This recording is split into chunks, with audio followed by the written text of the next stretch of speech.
There was a man who knew everything about ancient Egypt. Not theories. Not guesses. Not archaeological interpretations made 2,000 years after the fact. Everything. The real names of the pharaohs. The true purpose of the pyramids. The actual timeline of Egyptian civilization, a timeline so long, so ancient, so incompatible with what modern history teaches that if it were proven true, it would rewrite every textbook on Earth. This man had access to the original temple records. Papyrus scrolls that had been kept in sacred libraries for thousands of years. Documents that the priests of Egypt had protected across dynasties, across invasions, across centuries of foreign rule. He wrote it all down. Every king. Every dynasty. Every date. Every secret. And then, his work vanished. Not lost. Not deteriorated. Not buried under sand. Vanished. As if someone, somewhere, decided that what this man knew was too dangerous to survive. His name was Manetho. And this is the story of what he found, what he wrote, and why the most powerful forces of the ancient world may have conspired to make sure you never read it. To understand why Manetho matters, you first have to understand the Egypt he was born into. The year is approximately 280 BC. Egypt is not ruled by Egyptians. It hasn't been for decades. Alexander the Great swept through in 332 BC, welcomed, actually, by Egyptians exhausted by Persian rule. When Alexander died young, his general Ptolemy took Egypt as his share of the divided empire. And now Egypt, the oldest civilization on Earth, a culture that had been continuously sophisticated for over 3,000 years, is governed by Greeks. Greek language. Greek customs. Greek gods being awkwardly merged with Egyptian ones. Greek administrators running cities that had existed for 2 millennia before Greece was anything more than scattered villages. The Ptolemaic rulers were intelligent. They understood that to control Egypt, they needed to understand it. And to understand it, they needed someone on the inside. Someone Egyptian. Someone educated. Someone with access to the temples. Someone like Manetho. Manetho was a priest of the sun god Ra, based in Heliopolis, the ancient religious center of Egypt, the city of the sun. He was not a minor cleric. He was a high priest. One of the most educated men in the ancient world. He read the ancient Egyptian script, hieroglyphics, at a time when most people, even educated people, could not. He had access to the temple archives. The inner libraries. The rooms that ordinary Egyptians never entered and that foreign rulers could not read even if they somehow got inside. He knew things that no one else alive knew. And Ptolemy II, the Greek king of Egypt, commissioned him to write it all down. In Greek. So that the new rulers could understand what they were sitting on top of. What Manetho wrote was called the Egyptiaca. A complete history of Egypt. From the very beginning. Every pharaoh. Every dynasty. Every date. It should have been the most important historical document in human existence. And we don't have it. Not one single original page. Let that sink in for a moment. A complete, authoritative history of ancient Egypt, written by an Egyptian high priest with direct access to temple records that no longer exist, is gone. We have fragments. Quotations from other ancient writers who read the Egyptiaca and copied small pieces of it into their own works. A list of dynasty names here. A king's reign length there. A note about a particular pharaoh's accomplishment scrawled in the margin of someone else's history. That's it. The complete work, gone. And the fragments we do have are deeply, deeply strange. Because what Manetho wrote about Egyptian history doesn't match what modern Egyptology teaches. Not even close. Here's what mainstream history says about ancient Egypt. The civilization began around 3100 BC when a king named Nama, sometimes called Men's, unified Upper and Lower Egypt into a single kingdom. That's roughly 5,100 years ago. From that point, Egypt developed through a series of dynasties, the Old Kingdom, the Middle Kingdom, the New Kingdom, until it was eventually absorbed into the Roman Empire. Total duration of Egyptian civilization as a coherent culture, roughly 3,000 years. That's the official version. Here's what Manetho wrote. According to the fragments that survive, Manetho's history of Egypt begins not with human kings, but with gods. Then with demigods. Then with something he calls spirits of the dead. And only after those vast prehistoric ages does human rule begin. The timeline implied by Manetho's list of pre-dynastic rulers, the gods, the demigods, the spirits, adds up to tens of thousands of years before the historical pharaohs. Tens of thousands. He lists specific reigns. Specific durations. Not vague mythological hand-waving, actual numbers. This god ruled for this many years. This demigod ruled for this period. The records he was working from were apparently detailed enough to give reign lengths. If you take Manetho's numbers at face value, the way he apparently intended them, Egyptian civilization doesn't begin 5,000 years ago. It begins over 36,000 years ago. Now, before you dismiss that as mythology, as ancient people simply making up long numbers to make their history seem more impressive, consider something. Manetho was not a storyteller. He was not writing mythology. He was a trained historian and priest who had been specifically commissioned to write an accurate account of Egyptian history for the intellectual Ptolemaic court. His audience was Greek scholars, skeptical, educated, demanding precision. He had access to documents. The temple at Heliopolis, Manetho's home, was one of the oldest religious sites in Egypt. Ancient even by Egyptian standards. Its archives reportedly contained records going back to a time that Egyptian priests themselves called the first time, Zep Tepi in the ancient language.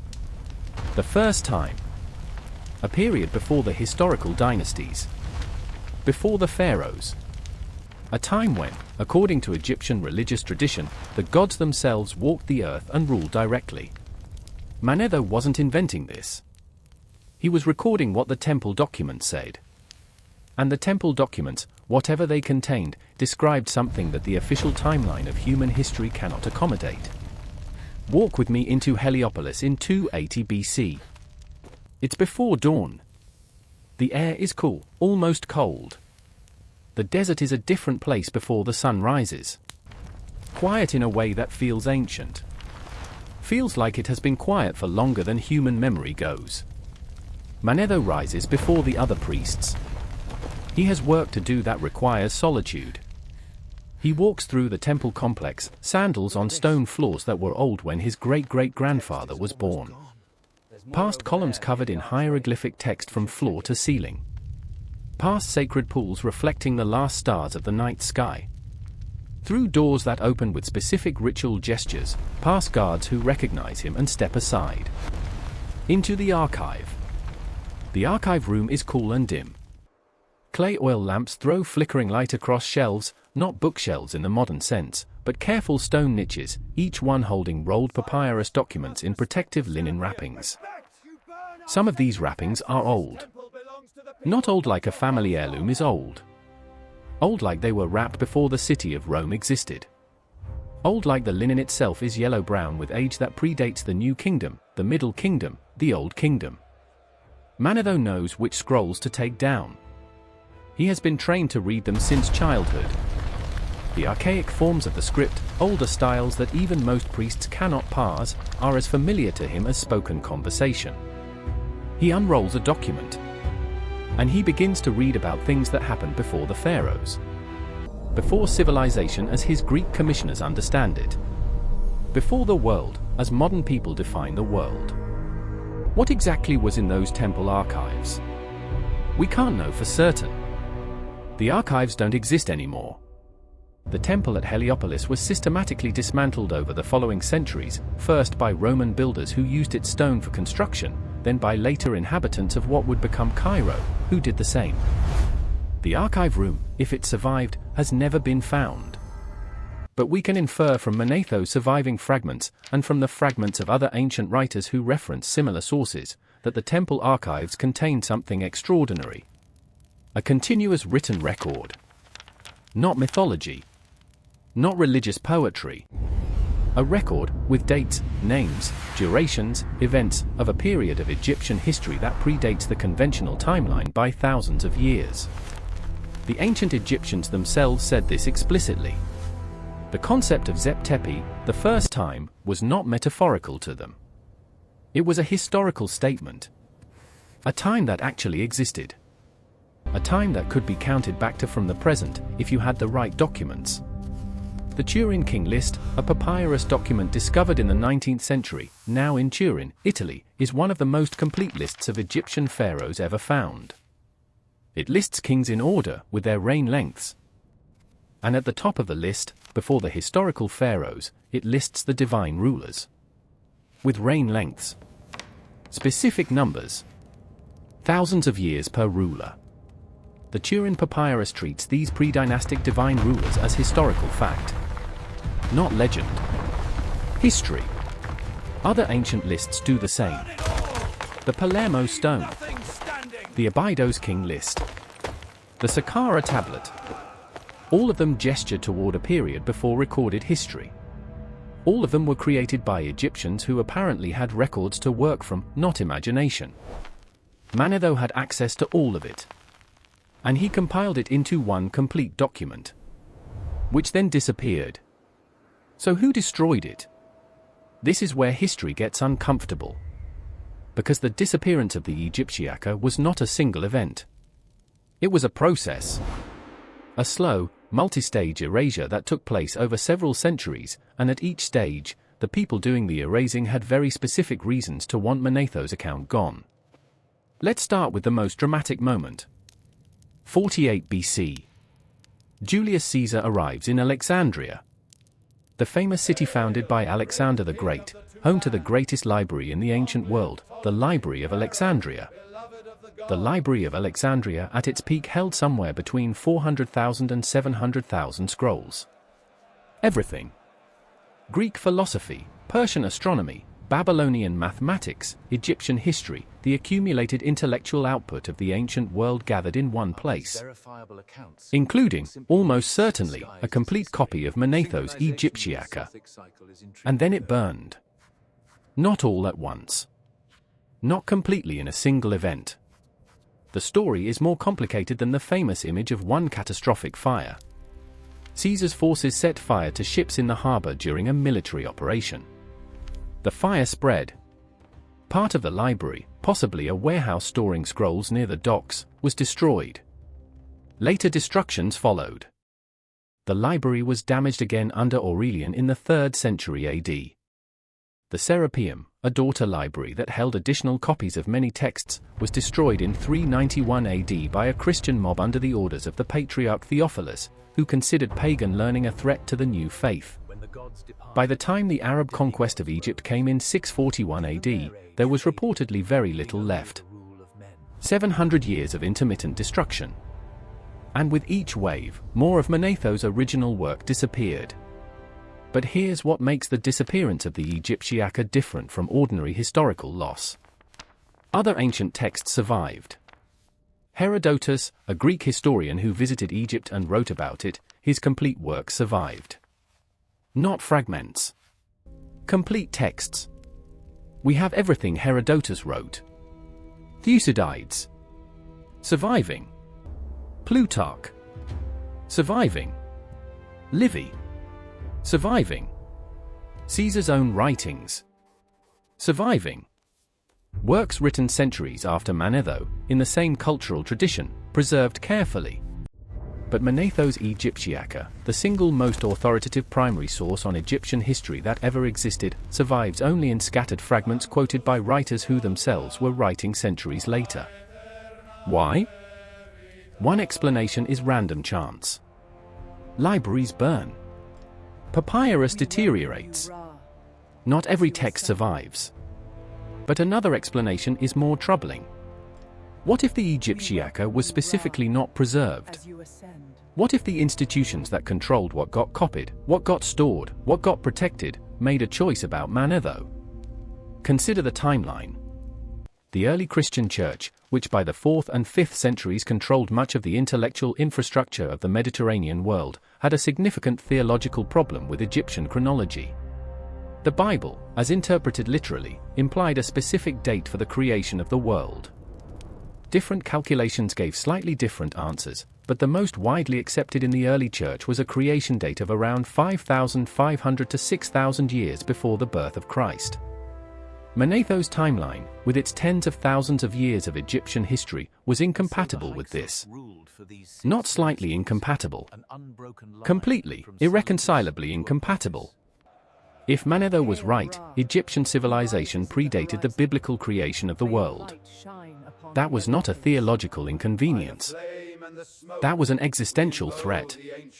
A complete, detailed, authoritative document proving that human civilization existed tens of thousands of years before the Bible said the world was created, written by a priest with direct access to original temple records, in the hands of Christian scholars who controlled the copying and preservation of ancient texts. What would you do with that document? We know what they did.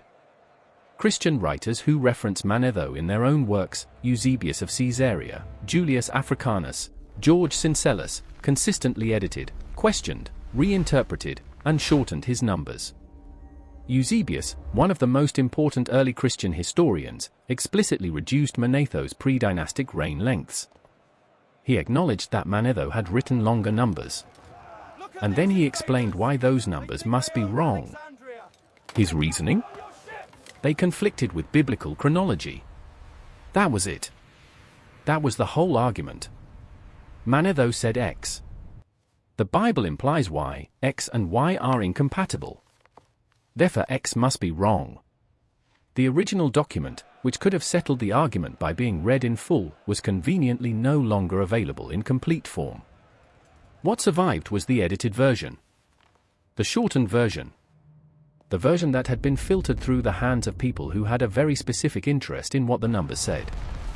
And there's another layer. Even among the fragments that did survive, even in the quotations by later writers, there are signs of interference. George Syncellus, a Byzantine monk writing around 800 AD, was one of the most important preservers of Manetho fragments. His work is one of the main reasons we have any of Manetho at all. But Syncellus himself notes something disturbing. The versions of Manetho available to him disagreed with each other. Different copies of the same text had different numbers, different king lists, different dynasty structures. Syncellus explicitly complained about this. Frustrated that he couldn't determine which version was authentic. He suspected, and wrote, that the copies of Manetho available to him had been altered. By whom? He didn't know. Or didn't say. But someone, at some point, had gotten into the copies of Manetho and changed the numbers. Not accidentally. Not through scribal error. Scribal errors are random. They don't consistently change numbers in one direction. These changes consistently shortened the timeline. Consistently brought the numbers closer to biblical chronology. Consistently made the incompatibility between Manetho and Genesis less obvious. This was not preservation. This was editing. This was the ancient world's version of what we would today call a cover-up. But let's go deeper. Because there's a piece of this story that almost nobody connects. If Manetho's timeline is correct, if Egyptian civilization genuinely extends back 36,000 years or more, then there's a question that follows immediately. Where is the evidence? Because we don't find 36,000-year-old Egyptian cities. We don't find 36,000-year-old pyramids. The oldest structures we can currently date from Egypt go back about 5,000 years. So either Manetho was wrong, or the evidence exists, and we haven't found it. Or, and this is the possibility that serious researchers are now beginning to examine, the evidence exists, and we have been looking at it wrong. Consider the Great Sphinx of Giza. The Sphinx faces due east. It was carved from the bedrock of the Giza Plateau. Mainstream Egyptology dates it to approximately 2500 BC, the reign of Pharaoh Khafra, who supposedly built it alongside his pyramid. But in 1991, a geologist named Robert Schoch, not a fringe theorist, a professor at Boston University, published a peer-reviewed analysis of the weathering patterns on the Sphinx enclosure. His finding was straightforward. The type of erosion on the walls of the Sphinx enclosure is caused by water. Specifically, heavy, prolonged rainfall. The Giza Plateau has been desert for approximately 5,000 years. It receives almost no rain. But before that, before the Sahara became desert, the region received heavy rainfall. The last period of significant rainfall in the Giza region ended approximately 7,000 to 9,000 years ago. The water erosion on the Sphinx enclosure means the Sphinx, or at least the enclosure it sits in, was carved before that period ended. Before 7,000 BC. Making it at minimum 9,000 years old. Possibly older. Not 4,500 years old. 9,000. The mainstream Egyptological community largely rejected Schoch's analysis. Not because his geology was wrong, they couldn't effectively refute the geology, but because the implications were too large. A 9,000-year-old Sphinx means an advanced civilization in Egypt long before the civilization we recognize. Which starts to sound a lot like what Manetho wrote. And the Sphinx isn't the only anomaly. The alignment of the Giza pyramids, the three main pyramids arranged in a precise diagonal, matches the alignment of the three belt stars of the constellation Orion. This has been known for decades. Robert Bauval first published this observation in 1994. But here's the part that most people don't know. Due to a phenomenon called precession, the slow wobble of Earth's axis over a 26,000-year cycle, the stars visible from any location on Earth slowly shift over millennia. The alignment of the Giza pyramids doesn't precisely match Orion's belt as it appears today. It matches Orion's belt as it appeared in approximately 10,500 BC. 12,500 years ago. If the pyramids were built to mark that celestial alignment, and the precision of the alignment suggests it was deliberate, then whoever designed them was looking back to an event, a date, a moment in history that was significant to them. A moment 12,500 years ago. Which is within Manetho's pre-dynastic timeline. Which is within the period he called the reign of the gods. Now here is where I want you to feel the full weight of what we're discussing. Because we're not talking about fringe theories posted on anonymous forums. We're talking about a peer-reviewed geological analysis of the Sphinx that has never been effectively refuted. We're talking about an astronomical alignment that is mathematically precise and points to a specific date 12,500 years ago. We're talking about a papyrus, the Turin King list, sitting in a museum in Italy right now, that lists pre-dynastic rulers with reign lengths that imply tens of thousands of years of history. We're talking about a high priest of Egypt who had access to temple archives that no longer exist, who wrote a complete history of his civilization, whose work was then filtered, edited, shortened, and ultimately lost, by people who had a documented theological motive to remove what conflicted with their worldview. None of this is speculation. All of it is documented. All of it is verifiable. And all of it points in the same direction. There was a civilization in the Nile Valley, sophisticated, organized, capable of astronomical observation and massive construction, that is older than our official history acknowledges. Manetho knew about it. He had the records that proved it. And someone made sure those records didn't survive in complete form. Let's come back to the human reality of Manetho himself. Because through all of this, the political intrigue, the theological cover-up, the astronomical implications, there was a man. A real man. Who woke up every morning in Heliopolis. Who ate bread and drank beer and felt the Egyptian sun on his face. Who had colleagues and students and enemies and friendships. He was caught between two worlds. On one side, his own tradition. Thousands of years of Egyptian priesthood. The sacred obligation to preserve and transmit the knowledge given to him by the generations before him. The weight of being the custodian of something that his teachers had died to protect. On the other side, his Greek employers. Intelligent, skeptical, powerful. Demanding a history they could read. Demanding that Egypt's secrets be translated into a language that the new rulers could access. Did Manetho hesitate? Did he look at the temple archives, at the reign lengths, at the records of the divine rulers, at the timeline that stretched back beyond anything his Greek commissioners would find credible, and wonder whether to write what he actually found?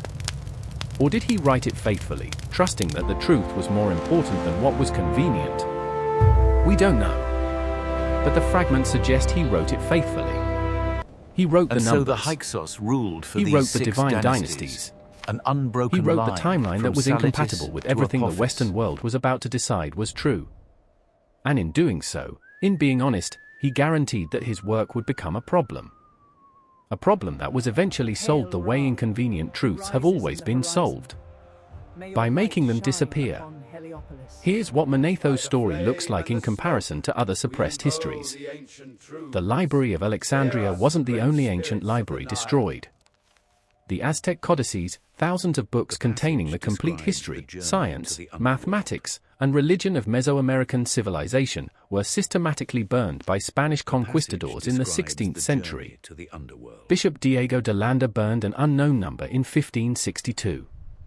His justification was religious. The books contained superstition and lies of the devil. The result, we know almost nothing about Aztec history from their own perspective. Everything we know comes through the filter of people who wanted their civilization to not exist.